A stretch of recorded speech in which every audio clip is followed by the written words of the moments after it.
तो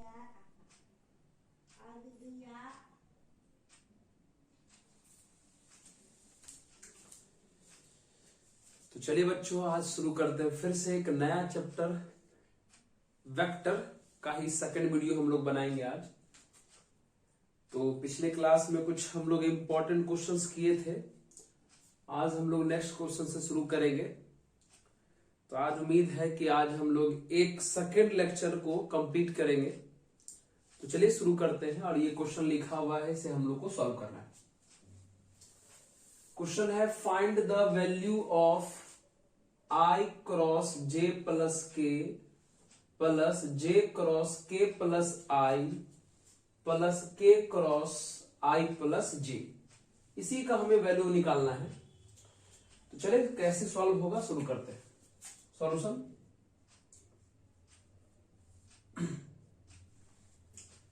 चलिए सिंपल, इसे पहले हम लोग एक्सपेंड कर लेते हैं, ब्रैकेट खोल लेते हैं। तो I को J से करेंगे तो ये I क्रॉस J, फिर प्लस I को K से करेंगे तो ये I प्लस K, उसके बाद फिर यहां J से इसका एक्सपेंड कर दीजिए तो ये J क्रॉस K हो जाएगा प्लस J क्रॉस I हो जाएगा। फिर आगे यहां एक्सपेंड करिए तो ये K क्रॉस I और प्लस यहां से K क्रॉस J। ठीक है, ये हमारा एक्सपेंड हो गया। अब एक रूल अगर आप जानते हैं, नहीं जानते तो हम यहां समझाते हैं, समझिए क्या रूल है। जैसे हम लोग जानते हैं कि वेक्टर में, जैसे ये कोई सर्कल है, सर्कल में मान लीजिए हम यहां पर I ले लेते हैं, यहां पर J ले लेते हैं और यहां पर K ले लेते हैं।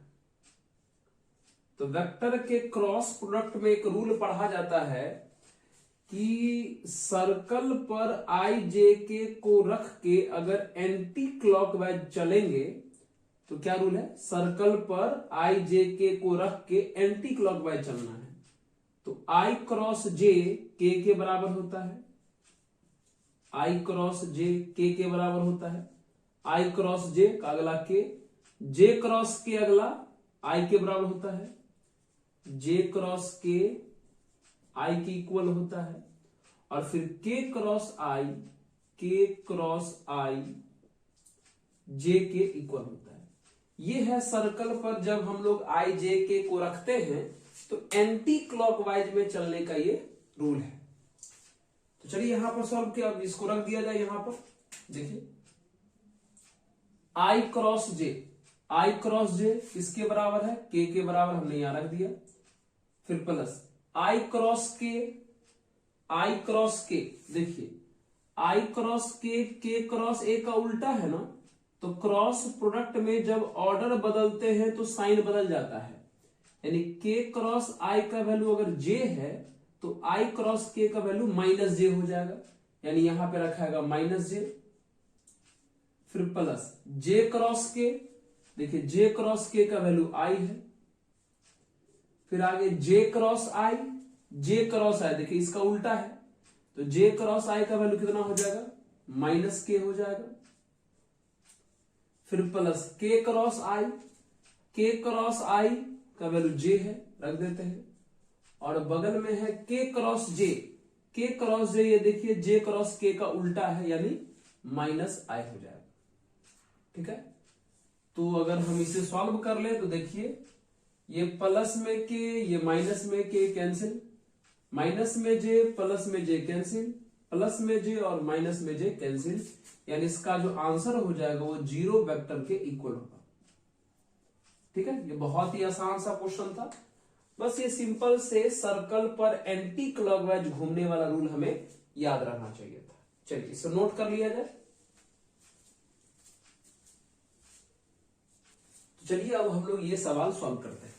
लिखा हुआ है कि vector A and vector B are two vectors such that A dot B का mod equal to A cross B का मॉड। तब कहा जा रहा है कि वेक्टर A और B के बीच का एंगल फाइंड किया जाए। ये तो बहुत ही आसान सा सवाल हो गया। ठीक है, आप इसे प्रैक्टिस करते रहें। एग्जाम में इसी टाइप का क्वेश्चन आ रहा है, PYQ है, तो कोई दिक्कत नहीं। क्या हमारे पास दिया हुआ है, गिवन पोर्शन के अंदर है mod of A dot B equal to A cross B। तो आपको पता है कि A डॉट B का जो मैग्नीट्यूड होता है वो AB cos थीटा के इक्वल होता है, और इसका जो मैग्नीट्यूड है वो AB sin थीटा के इक्वल होता है। ठीक है, अगर हम AB और AB कैंसिल कर दें तो cos theta equal to sine theta हो जाएगा। दोनों तरफ हम साइन थीटा से डिवाइड कर देते हैं, तो ये cos theta upon sine theta, इधर हो जाएगा हमारा 1। यानी हम इसे कह सकते हैं कि cot थीटा इक्वल टू 1। और आपको पता है कि जब cot थीटा का वैल्यू 1 यानी थीटा का वैल्यू π/4, यानी वेक्टर A और वेक्टर B के बीच का एंगल कितना हो गया, π/4। ये तो बहुत ही आसान क्वेश्चन था, नोट जल्दी से कर लिया, जैसे नोट कर लिया।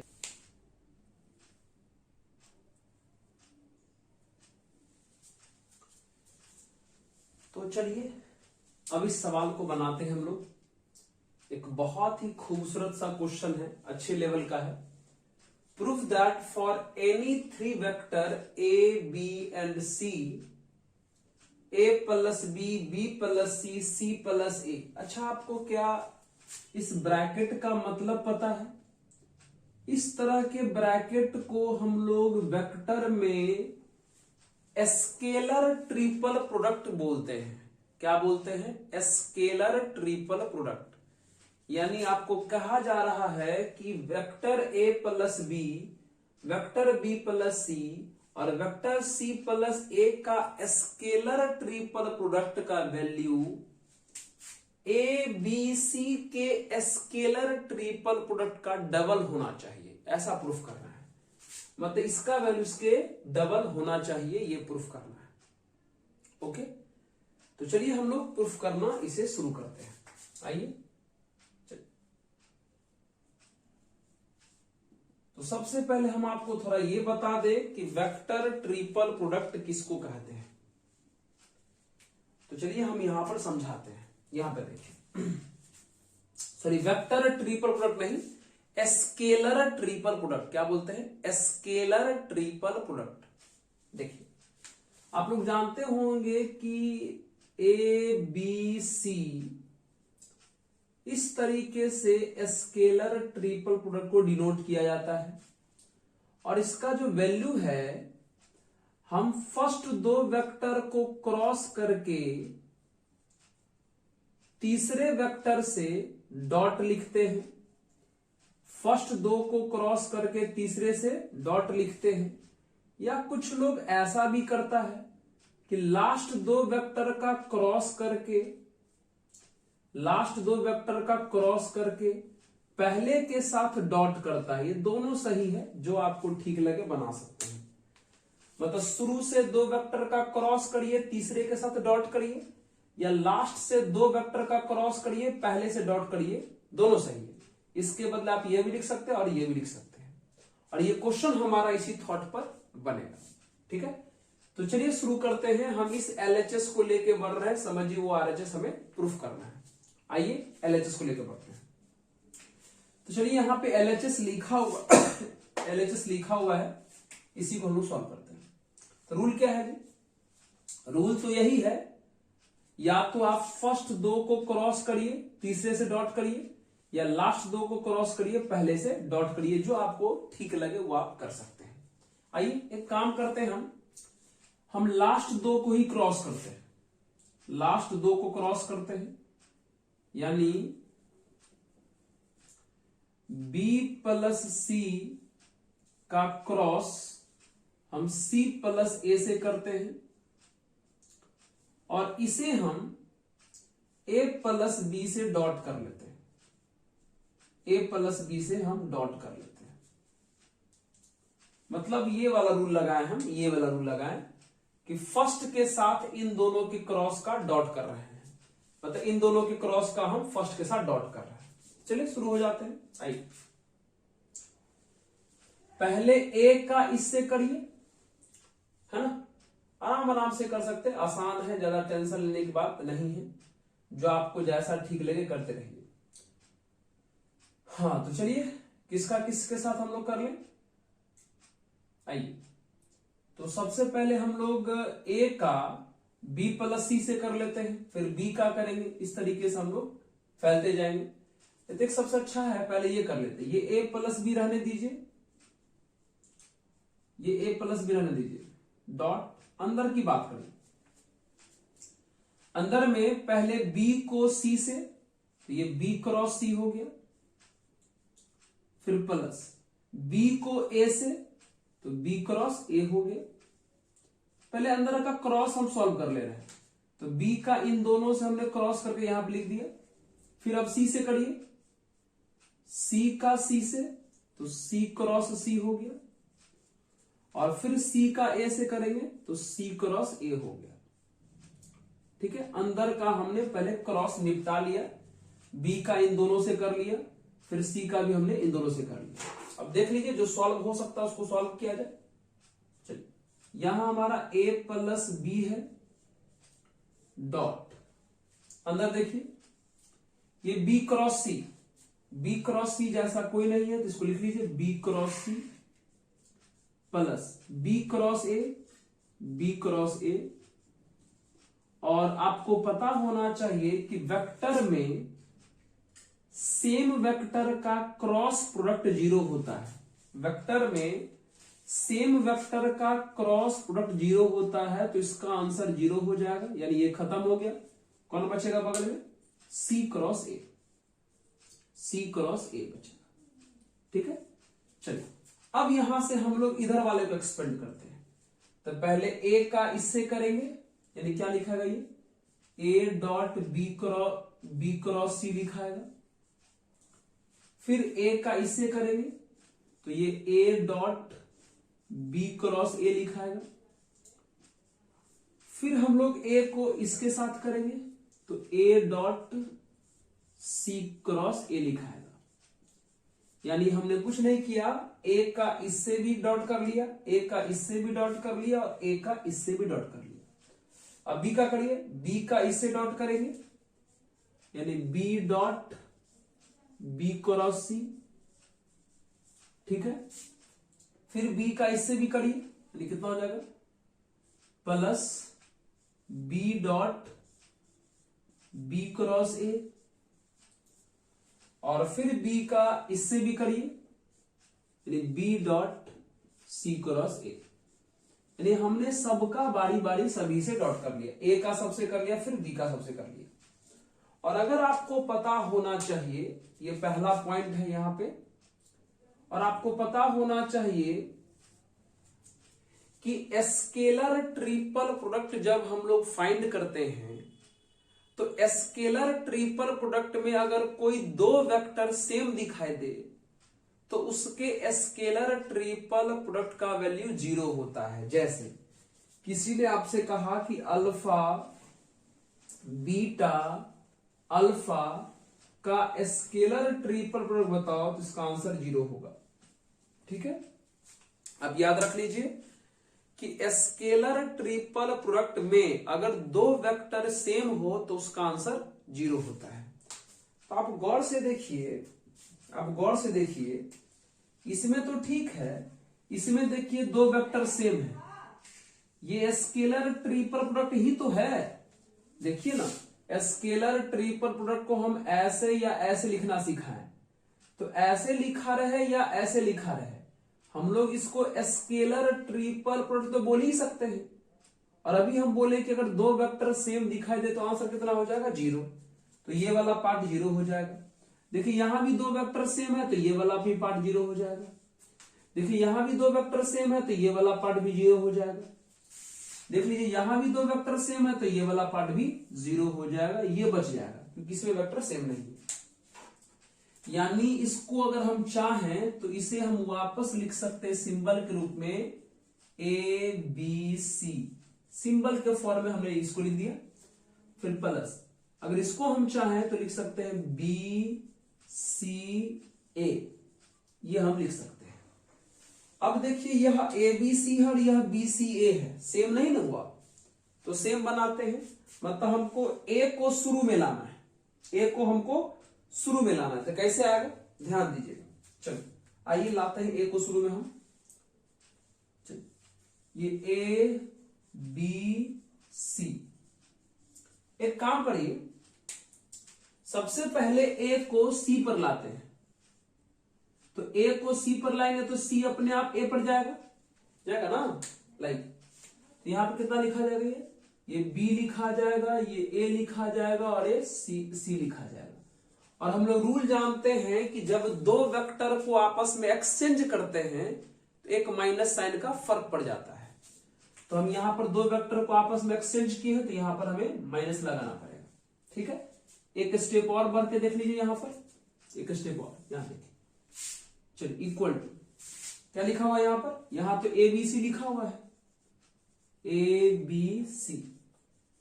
एक स्टेप और सोच लीजिए, देखिए अब क्या करिए, फिर से इस A को यहां पर पहुंचा दीजिए, B अपने आप यहां पे चला जाएगा, है ना, तो पहुंचाइए, कितना हो जाएगा, जैसे ही A को यहां पहुंचाइएगा तो B यहां पर जाएगा, तो यहां हो जाएगा ABC। अब फिर से दो वेक्टर आपस में एक्सचेंज हुआ है तो फिर से माइनस से मल्टीप्लाई करेंगे तो ये माइनस क्या हो जाएगा हमारा, प्लस हो जाएगा। तो देख लीजिए दोनों सेम चीज आ गया, यानी 2 इंटू वैक्टर ABC, हम इसे कह सकते हैं RHS प्रूफ हो गया, ठीक है। तो इस तरीके से ये सवाल हमारा सॉल्व हो गया, ठीक है, इसे नोट कर लिया जाए, आगे बढ़ते हैं।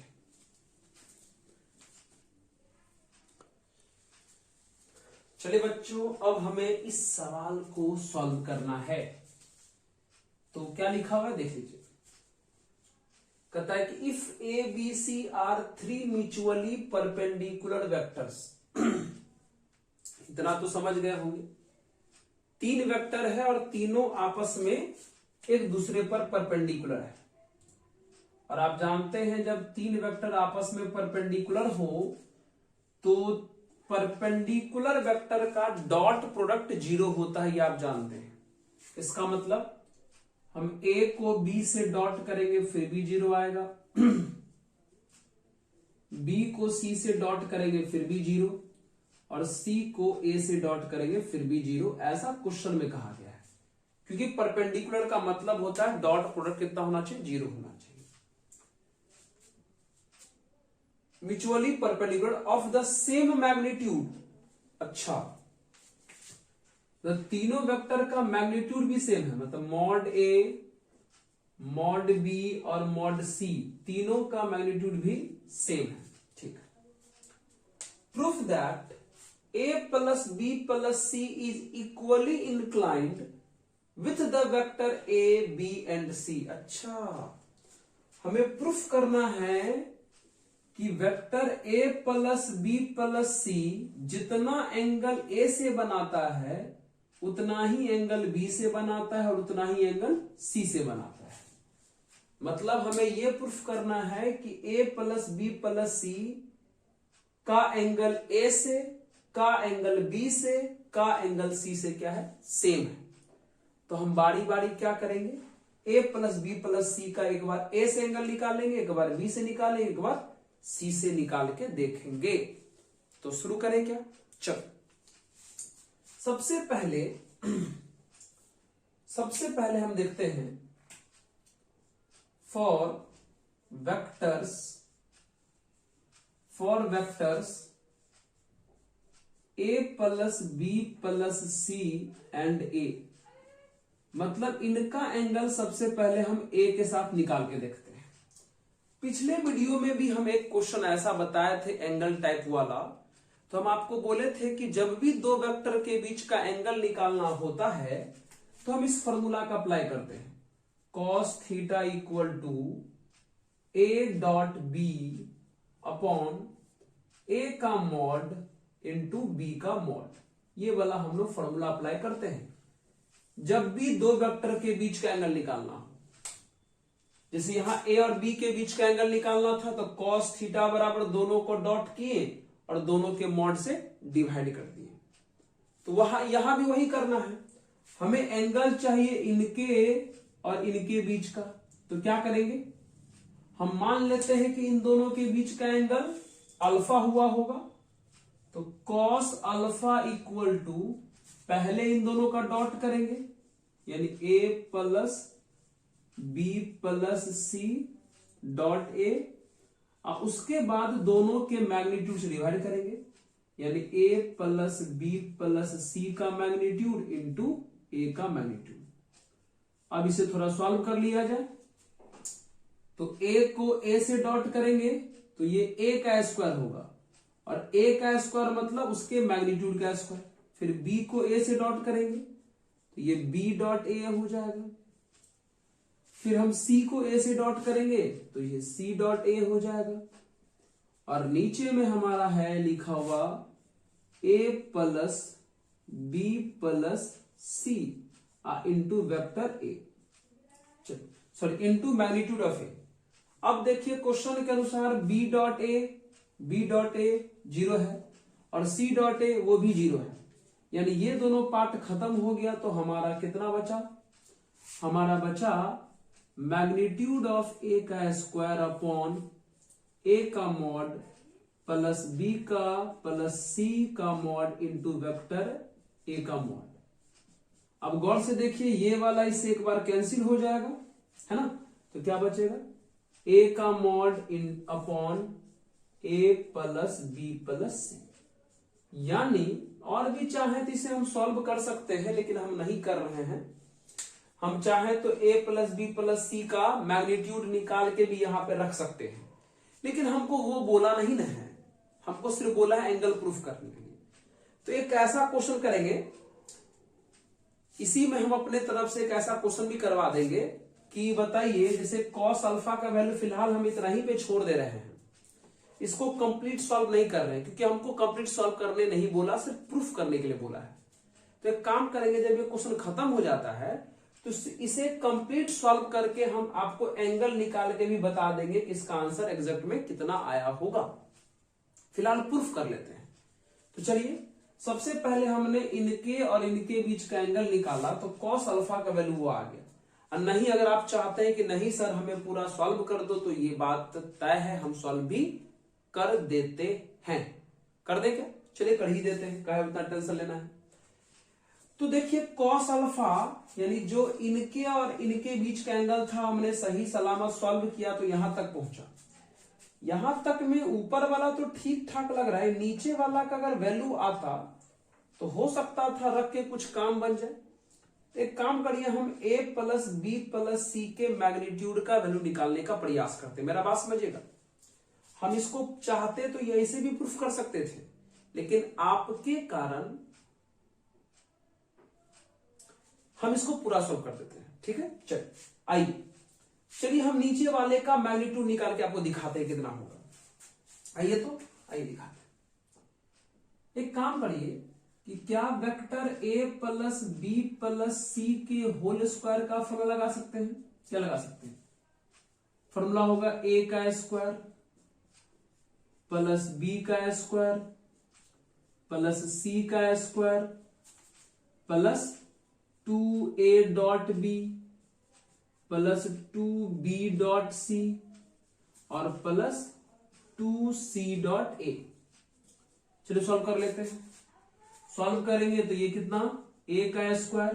क्वेश्चन को गौर से देखिए, क्वेश्चन में तीनों का मैग्नीट्यूड सेम है, a का मैग्नीट्यूड, b का मैग्नीट्यूड और c का मैग्नीट्यूड सेम है। तो यहां a के जगह पर a है, b के जगह पे भी हम चाहें तो a रख सकते हैं और c के जगह पे भी चाहें तो हम a रख सकते हैं। और ये वाला पार्ट जीरो हो जाएगा। a डॉट b क्वेश्चन में जीरो दिया है, b डॉट c भी जीरो दिया और c डॉट a भी जीरो दिया, तो ये पूरा पार्ट खत्म हो जाएगा, सिर्फ ना बचेगा। यानी हम कह सकते हैं कि vector a plus b plus c का ये हमारा होल स्क्वायर हुआ। यानी vector a plus vector b plus vector c का होल स्क्वायर बराबर 3 इंटू मॉड a का स्क्वायर आया। ठीक है, अब एक काम करिए, इधर भी हम रूट लगा देते हैं स्क्वायर हटाने के लिए और इधर भी हम रूट लगा देते हैं। अब आपको पता होना चाहिए कि जब स्क्वायर से रूट गायब होता है तो ये मॉड में लिखाता है। इसका मतलब मॉड ए प्लस बी प्लस सी बराबर ये √3 हो गया, और यहां स्क्वायर से रूट गायब होगा, ये ऑलरेडी मॉड में है, यानी ए प्लस बी प्लस सी का मॉड √3a के इक्वल आया ना। मतलब आराम से इस a plus B plus C के मॉड को हम लोग यहां रख देंगे। पहले इतना आप समझ गए क्या? समझ गए पक्का? आप चाह रहे थे कि sir a plus B plus C का मॉड निकालो, तो हमने मॉड निकाल दिया और इतना के बराबर आया। आप इसको नोट कर लीजिए, हम इसको मिटा देते हैं। ठीक है, नोट कर लिए, मिटा दें। ओके, आइए चलिए, हम ये जो वैल्यू आया यहां पर रख देते हैं। चलिए रख देते हैं। तो अभी ऊपर है मॉड ए और नीचे इसका वैल्यू अभी हम निकाले हैं √3 इंटू मॉड ए, दोनों आपस में कैंसिल हो गया और हमारा वैल्यू आया 1/√3 है। यानी अभी हमने सॉल्व किया तो पता चला कि कॉस अल्फा का वैल्यू 1/√3 आया। इसका मतलब अल्फा का वैल्यू कितना हो जाएगा? Cos inverse 1/√3।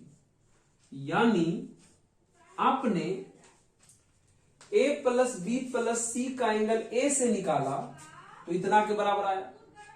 अब हम सेम काम करेंगे, a plus B plus C का एंगल b से निकालेंगे। समझ रहे हैं? चलिए, क्योंकि हमें प्रूफ करना है कि तीनों के साथ एंगल सेम आना चाहिए, तो एक के साथ एंगल इतना आ गया। अब दूसरे से निकाल के देखते हैं। ठीक है, इसको आप नोट कर लीजिए। कर लिए? ठीक, चलिए अब इसको दूसरे से निकालते हैं।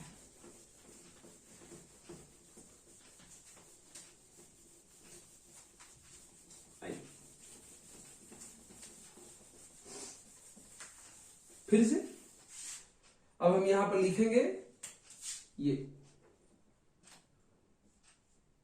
For vector a plus B plus C and B. चलिए फिर से यहां इस बार हम एंगल मान लेते कॉस बीटा। तो पहले दोनों का डॉट करेंगे, a plus B plus C dot B, फिर मैग्नीट्यूड से डिवाइड करेंगे, a plus B plus C का मैग्नीट्यूड इंटू बी का मैग्नीट्यूड। आइए ऊपर मल्टीप्लाई करिए तो a डॉट कितना हो जाएगा?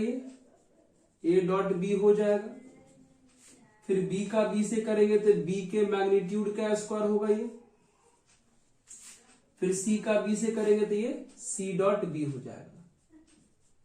नीचे आते हैं, a plus B plus C का जो वैल्यू आ चुका है हम लोग को √3 इंटू मॉड ए की इक्वल आ चुका है। अब बगल में कौन है जी? मॉड बी है ना। चलिए ये a dot B 0, c dot B 0, ठीक है। और आपको पता है कि a का मॉड, b का मॉड, c का मॉड सब सेम है, तो क्या इस b के मॉड के जगह पे हम a का मॉड लिख सकते हैं स्क्वायर।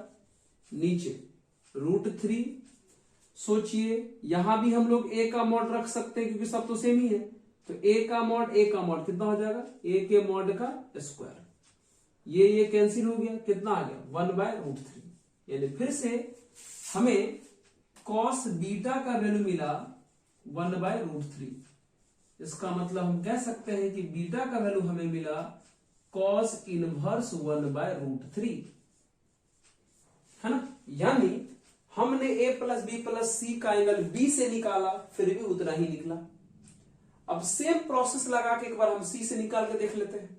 ठीक है, चलो तो थोड़ा सा चेंज करेंगे और लिखेंगे यहां for vectors a plus B plus C and c। यहां पर अब तीसरी बार हम मिटा मिटा के समझा रहे हैं, ठीक है, ताकि आप कंफ्यूज ना हो। तीसरी बार अल्फा का एंगल भी कॉस इनवर्स 1/√3 आ चुका है, बीटा का एंगल भी कॉस इनवर्स 1/√3 आ चुका है। अब हम लोग सी के साथ आखिरी बढ़ रहे हैं। तो चलिए इस एंगल को हम लोग मान लेते हैं कॉस गामा। तो कॉस गामा इक्वल टू, पहले दोनों का डॉट करेंगे, a plus B plus C dot C divided by A का mod plus B plus C into C का मॉड। चलिए अंदर मल्टीप्लाई करिए, ए को सी से करिएगा तो ए डॉट सी आ जाएगा, फिर बी को सी से करिएगा तो बी डॉट सी आ जाएगा, और फिर सी को सी से करिएगा तो सी के मैग्नीट्यूड का स्क्वायर हो जाएगा। और नीचे ए प्लस बी प्लस सी का मॉड √3 इंटू मॉड ए आ चुका है, आपको पता है। और ए सी का जो मॉड है वहां पे हम चाहें तो ए का मॉड भी रख सकते हैं, क्योंकि सबका तो मॉड सेम ही है। सी का मॉड, ए का मॉड, सबका मॉड सेम है। चलिए A dot C B dot C 0 हो जाएगा। यहाँ क्या है, सी का स्क्वायर, तो सी का स्क्वायर बोलो या ए का स्क्वायर बोलो, सेम है। और नीचे में √3 इंटू मॉड ए का स्क्वायर तो हो ही जाएगा। फिर से ये दोनों कैंसिल हो जाएगा, कितना आ जाएगा हमारा 1/√3। यानी हमें प्रूफ हो गया कि कॉस गामा का वैल्यू फिर से 1/√3 के बराबर आया। इसका मतलब गामा का जो वैल्यू है वो आया हमारा कॉस इनवर्स 1/√3। अब बताइए प्रूफ नहीं हो गया? जो एंगल ए से आया कॉस इनवर्स 1/√3, वही बी से आया और वही सी से आया। तो ये क्वेश्चन हमारा फाइनली डील हो गया, ठीक है, अच्छे ढंग से कि सबके साथ हमने एंगल निकाल के देखा तो सबके साथ एंगल सेम आया, और ये बात हमारा प्रूफ हो गया। ओके, नोट कर लिया जाए जल्दी से इसको।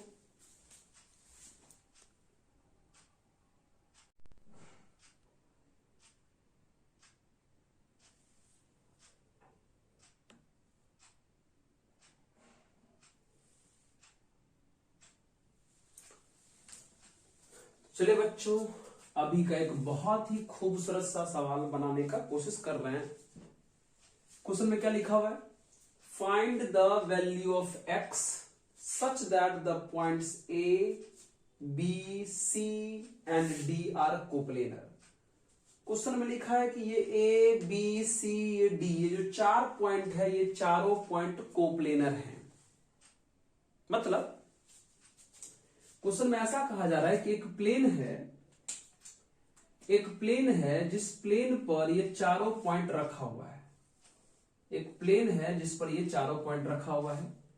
यहां पर एक पॉइंट ए है, यहां पर एक पॉइंट बी है, यहां पर एक पॉइंट सी है और यहां पर एक पॉइंट डी है। या चारों पॉइंट जो है इस प्लेन पर रखा हुआ है, एक ही प्लेन पर। तब हमें बोल रहा है कि एक्स का वैल्यू फाइंड करिए। सर ये कैसे होगा? स्केलर ट्रिपल प्रोडक्ट से होगा। स्केलर ट्रिपल प्रोडक्ट का कॉन्सेप्ट है कि अगर 3 वेक्टर कोप्लेनर हुआ तो उसका स्केलर ट्रिपल प्रोडक्ट का वैल्यू 0 होता है। तो एक काम करते हैं, हम लोग यहां से 3 वेक्टर निकाल लेते हैं और उसका स्केलर ट्रिपल प्रोडक्ट सॉल्व कर देते हैं, हमारा काम हो जाएगा। तो यहां से हमें 3 वेक्टर निकालना पड़ेगा। चलिए एक वेक्टर हम निकाल लेते हैं ए बी, एक वेक्टर हम निकाल लेते हैं ए सी और एक वेक्टर हम निकाल लेते हैं ए डी। आइए कैसे निकलेगा फटाफट निकालते हैं। तो सबसे पहले हम वेक्टर निकालेंगे ए बी। तो ए बी निकालने का formula position vector of B minus position vector of A, ये होता है। तो बताइए बी का पोजीशन वेक्टर बी वहां है, पोजीशन वेक्टर लिखने के लिए बस आई जे के से मल्टीप्लाई करिए। 4i plus X J plus 5k minus position vector of A यानी 3i प्लस 2j और प्लस k। और अगर हम इसे सॉल्व कर दें आगे तो 4 - 3 हमारा i हो जाएगा, और ये xj और ये -2j में से अगर हम j कॉमन कर लें तो x - 2j हो जाएगा। और आगे अगर बढ़े तो यहां पे 5k और यहां पे -k, यानी कितना हो जाएगा 4k। यानी इस तरीके से हमने वेक्टर ए बी निकाला। अब हमें वेक्टर ए सी निकालना चाहिए। ए बी निकल गया, वेक्टर ए सी। तो वेक्टर ए सी का मतलब हुआ position vector of C minus position vector of A. चलिए तो पोजीशन वेक्टर ऑफ सी वहां है, कितना हो जाएगा इसका position vector 4i plus 2j minus 2k minus position vector of A का कितना हो जाएगा 3i plus 2j plus k। Solve कर लिया जाए इसे तो 4 माइनस 3 हमारा i हो जाएगा, यहां भी 2j और यहां माइनस 2j यानी कितना हो जाएगा 0 इंटू j हो जाएगा, माइनस के और सॉरी माइनस 2k और यहां से माइनस के हो जाएगा यानी माइनस 3k हो गया। चलिए AC आ गया। अब हम यहां से AD निकाल लेते हैं, मतलब position vector of D minus position vector of A। तो फिर से D आपका यहां है, लिखिए position vector 6i plus 5j minus k, फिर बगल में A है, A का पोजीशन वेक्टर लिखिए 3i plus 2j plus k, है ना। चलिए सॉल्व कर लिया जैसे तो 6 में से 3 गया कितना बचेगा ये 3i बचा, 5j में से 2j का कितना बचा 3j, और माइनस के और माइनस के कितना हो जाएगा माइनस में 2k। तो ये है हमारा 3 vector A B B C A D, और यही तीनों कोप्लेनर है। इसका मतलब इसका स्केलर ट्रिपल प्रोडक्ट कितना होना चाहिए 0। इसका मतलब इसका स्केलर ट्रिपल प्रोडक्ट होना चाहिए 0। तो आप लोग नोट कर लीजिए, तो इसको थोड़ा सा कर लिए। तो स्केलर ट्रिपल प्रोडक्ट 0 करना है तो कैसे करेंगे। क्वेश्चन एक बहुत ही अच्छे लेवल का, अच्छे से कॉन्सेप्ट का रहा ये क्वेश्चन। देखिए हाँ आइए, अकॉर्डिंग टू क्वेश्चन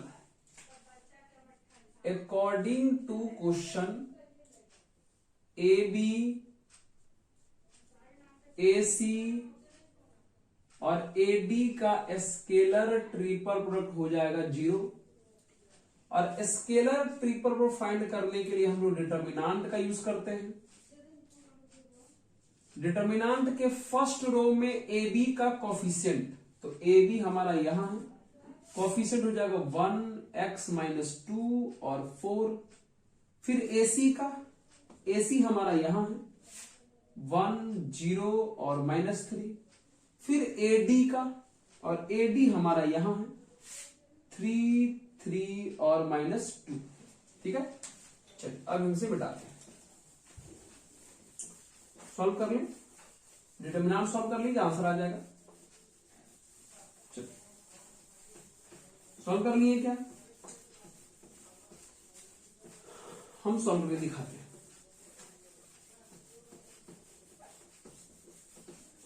देखिए तो कितना एक्सपेंड किया जाए, इधर से इच्छा करे प्लस माइनस प्लस, है ना।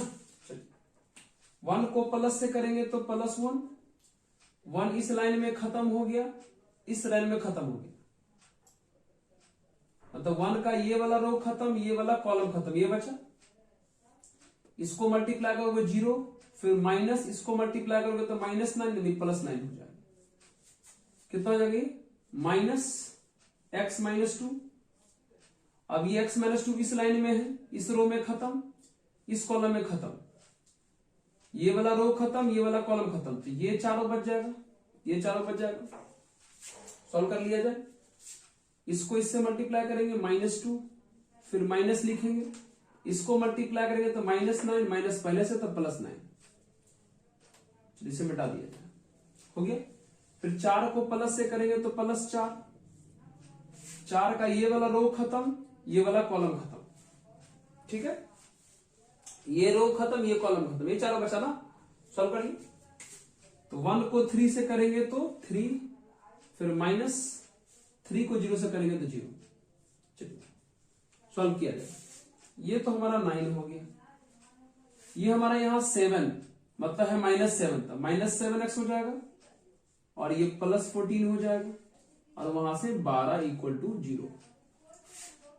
सॉल्व कर लिया जाए कितना हो जाएगी 23 और 12 35, 35 माइनस 7x इक्वल टू 0, यानी यहां से 7x इक्वल टू 35 हो जाएगा, यानी यहां से x इक्वल टू हमारा 5 हो जाएगा। तो ये क्वेश्चन हुआ हमारा कंप्लीट। ठीक है, तो नोट कर लीजिए, बढ़ते हैं अगले सवाल के तरफ। ओके,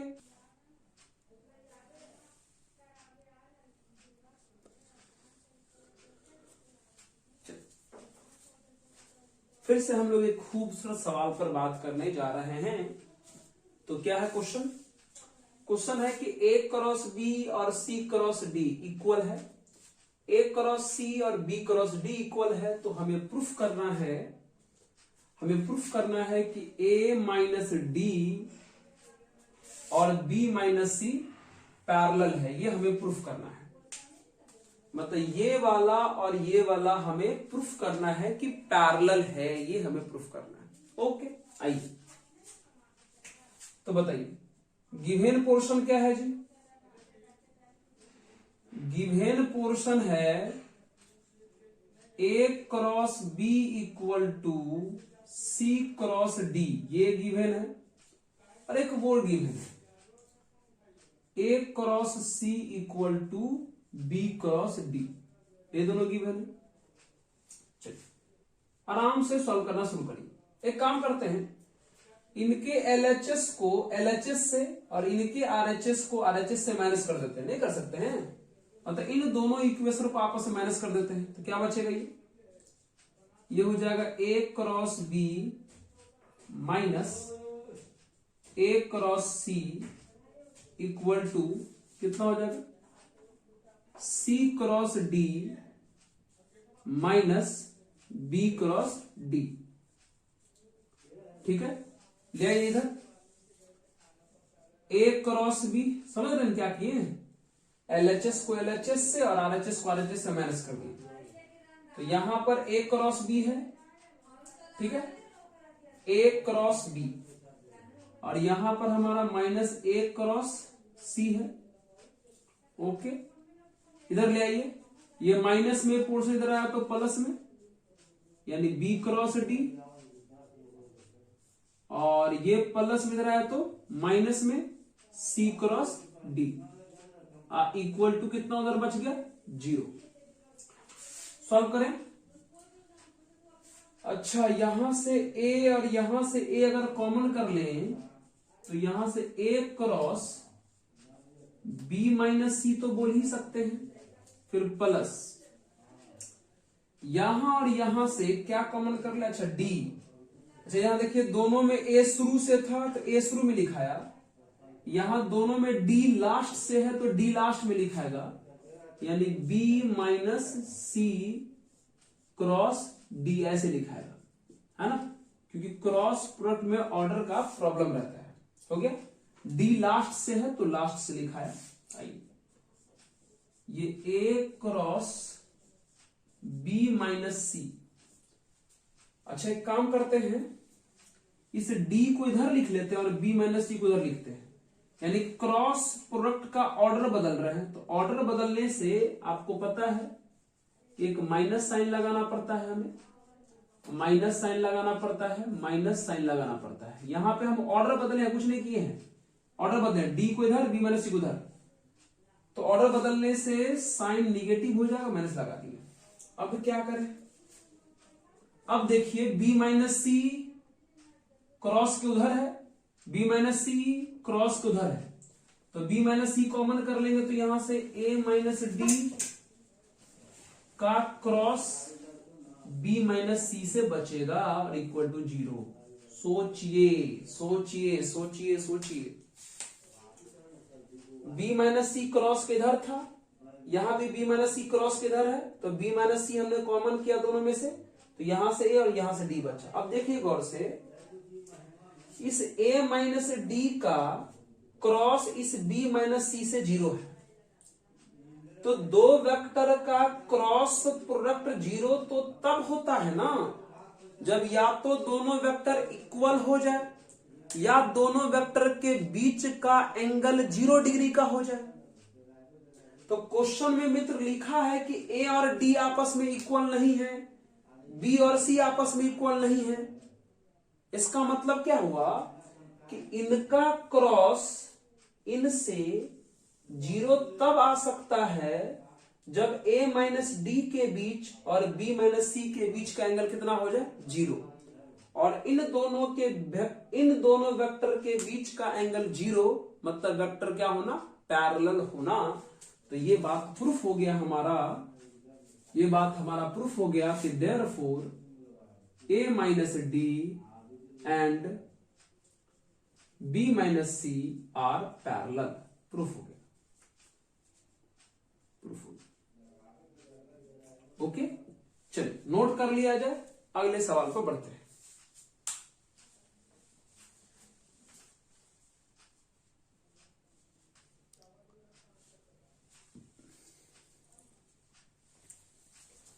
तो चलिए बच्चों, अब हम लोग बात करते हैं इस सवाल पर। क्वेश्चन में लिखा है कि A B C are 3 vectors such that each one is perpendicular to the vector obtained by sum of the other two। मतलब कोई एक वेक्टर जो है बाकी दो के सम के परपेंडिकुलर है। मतलब ऐसा, कोई एक वेक्टर जो है वो बाकी दो वेक्टर के सम के परपेंडिकुलर है। मतलब वेक्टर ए जो है वो बी और सी के सम के परपेंडिकुलर है, मतलब इन दोनों का डॉट 0। जब परपेंडिकुलर है तो डॉट कितना होगा 0, ये दिया हुआ है। उसी प्रकार बी जो है वो ए और सी के सम के परपेंडिकुलर है, मतलब इन दोनों का डॉट 0। उसी प्रकार सी जो है वो ए और बी के सम के परपेंडिकुलर है, मतलब ये वाला पार्ट 0। ये दिया है क्वेश्चन में।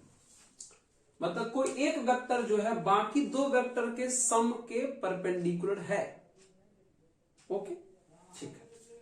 तब परपेंडिकुलर है तो डॉट 0 होगा, हमने ये सब कर दिया। फिर क्वेश्चन में ए का मैग्नीट्यूड, बी का मैग्नीट्यूड और सी का मैग्नीट्यूड दिया हुआ है, और तब हमें प्रूफ करना है कि a plus B plus C का मैग्नीट्यूड कितना होना चाहिए, 5√2 होना चाहिए। तो बहुत ही आसान है ना। आइए सॉल्व करते हैं कैसे। ध्यान दीजिएगा, ध्यान दीजिएगा। चलो आइए, जो प्रूफ करना है उसको लेकर बढ़ते हैं। हमें प्रूफ करना है a plus B plus C का मैग्नीट्यूड। तो हम सबसे पहले सॉल्व करते हैं a plus B plus C का होल स्क्वायर। बताइए क्या हो जाएगा इसका फॉर्मूला, a का स्क्वायर, b का स्क्वायर, c का square plus 2ab plus 2bc plus 2ca। आपको पता होना चाहिए इस टाइप का क्वेश्चन अभी तक कई बार आ गया है, कई बार आ गया है। चलिए, यानी कितना हो जाएगा ये a plus B plus C का होल स्क्वायर। आइए, a का मैग्नीट्यूड 3 स्क्वायर करोगे 9, b का मैग्नीट्यूड 4 स्क्वायर करोगे 16, c का मैग्नीट्यूड 5 स्क्वायर करोगे 25। अब इधर आते हैं, ये क्या है। चेक काम करिए, a डॉट बी में 2 से मल्टीप्लाई है, तो क्या हम इसे a dot B plus a dot B लिख सकते हैं? सही बात है। b डॉट सी में भी 2 से मल्टीप्लाई है, तो क्या हम इसे b dot C plus b dot C लिख सकते हैं? बिल्कुल सही बात है। c डॉट a में भी 2 से मल्टीप्लाई है, तो क्या हम इसे c dot a plus c dot a लिख सकते हैं? जी लिख सकते हैं। आइए सॉल्व करते हैं आगे। तो ये a plus B plus C का हमें दिया है होल स्क्वायर इक्वल टू, ये यहां से यहां तक हमारा 50 हो जाएगा। अब देखिए, अब देखिए जैसे यहां और कहा, यहां देखिए तो डॉट प्रोडक्ट है ना दोनों, तो ऑर्डर का ख्याल रखना जरूरी नहीं है। डॉट में ऑर्डर का ख्याल नहीं रखते हैं। इसमें और इसमें देखिए तो दिखाई दे रहा है ना, इन दोनों में से बताइए क्या हम ए कॉमन कर सकते हैं? बोलिए, ए कॉमन कर लें? जी सर, ए अगर कॉमन कर लें, अगर ए कॉमन कर लेंगे तो हो जाएगा ए डॉट बी प्लस सी हो जाएगा। पक्का? आइए फिर आगे बढ़ते हैं। अब गौर से देखिए, इसमें देखिए तो इसमें ए बी है और कहीं से देख लीजिए, अच्छा यही ले लीजिए, ये वाला लीजिए, बताइए। तो फिर से इन दोनों में क्या कॉमन कर सकते हैं? बी कॉमन कर सकते हैं। तो बी डॉट कितना हो जाएगा? ए प्लस सी। देखिए डॉट में ऑर्डर का ख्याल रखना जरूरी नहीं है तो टेंशन नहीं है। आइए फिर देखिए, इसमें और इसमें देखिए क्या कॉमन कर सकते हैं? इसमें और इसमें सी कॉमन कर सकते हैं। सी कॉमन करिए तो क्या बचेगा? ए प्लस बी तो बच ही जाएगा। हो गया, हो गया ना? क्या हो गया? A plus B plus C का होल स्क्वायर बराबर 50। A dot B plus C 0 है, ये खत्म। B dot A plus C 0 है, खत्म। C dot A plus B 0 है, खत्म। यानी ये आ गया। अब स्क्वायर हटाने के लिए हम इधर भी रूट चढ़ा देते हैं और इधर भी रूट चढ़ा देते हैं। और आपको पता है इसी को हम लोग बोलते हैं मॉड ए प्लस बी प्लस सी, और 50 का रूट आ जाएगा 5√2। प्रूफ समझ गए? बस यहां पे थोड़ा सा अरेंजमेंट का खेल था, और घबराइएगा नहीं, डॉट प्रोडक्ट में ऑर्डर का ख्याल रखना जरूरी नहीं है, कोई दिक्कत नहीं है। तो हमने कॉमन किया है, तो जैसे नॉर्मल अलजेब्रा करते हैं वैसे हम किए हैं। ठीक है, नोट कर लिया जाए, अगले सवाल में बढ़ते हैं। नोट कर लें।